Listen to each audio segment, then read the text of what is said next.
大家好，我是阿健，做一个温暖的厨师。把豆腐放进滚烫的开水中烫一烫，出锅竟是夏天必备的清爽美食。感兴趣的朋友就一起跟着我的视频来了解一下吧。我们先来准备一盆清水，撒点食盐，把买回家的豆腐放进盐水中浸泡2分钟。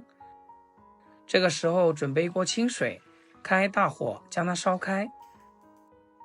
2分钟后，豆腐泡好了，稍微清洗一下就可以。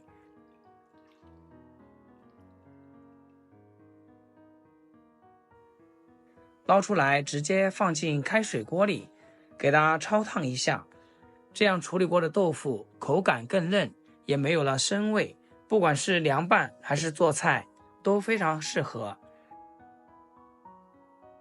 差不多1分钟，赶紧捞出来放凉。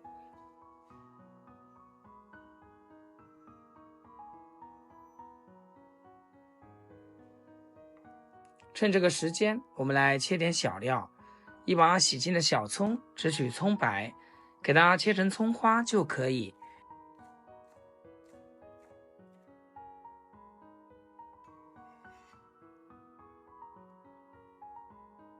一块生姜，先给它切成片，然后再切成丝，最后切成姜末。切好和葱白放一起，再来准备几颗蒜子，用刀给它拍扁，再改刀切成蒜末，切好放一旁备用。烫好的豆腐放凉了，直接上手掰成小块，不用太规整，带着点自然的棱角才好。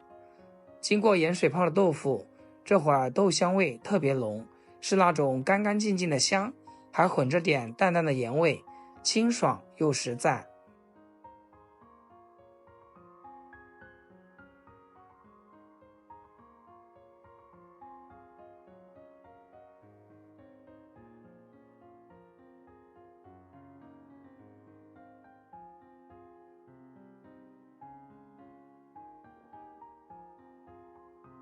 全部处理好，先放一边。准备一口不粘锅，倒入适量的食用油，撒一小把花椒下锅，小火煸炒，炒出麻香麻香的味道，再给它过滤出来。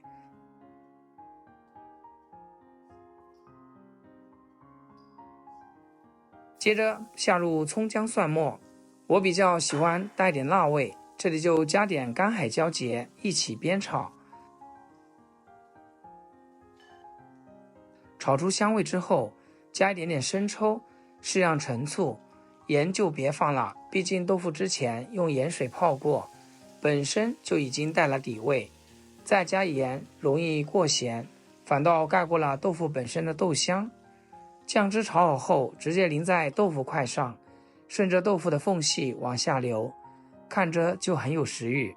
吃的时候多翻拌几筷子，让每一块豆腐裹上酱汁，这样一口下去，鲜、香、咸都在嘴里打转，这不比任何凉拌菜简单好吃又营养吗？虽然是一道简单的家常菜，但是按照我这些步骤来，保准吃了还想吃。好啦，今天视频就分享到这里，咱们下期视频见。视频最后祝大家天天开心，8颗牙齿晒太阳。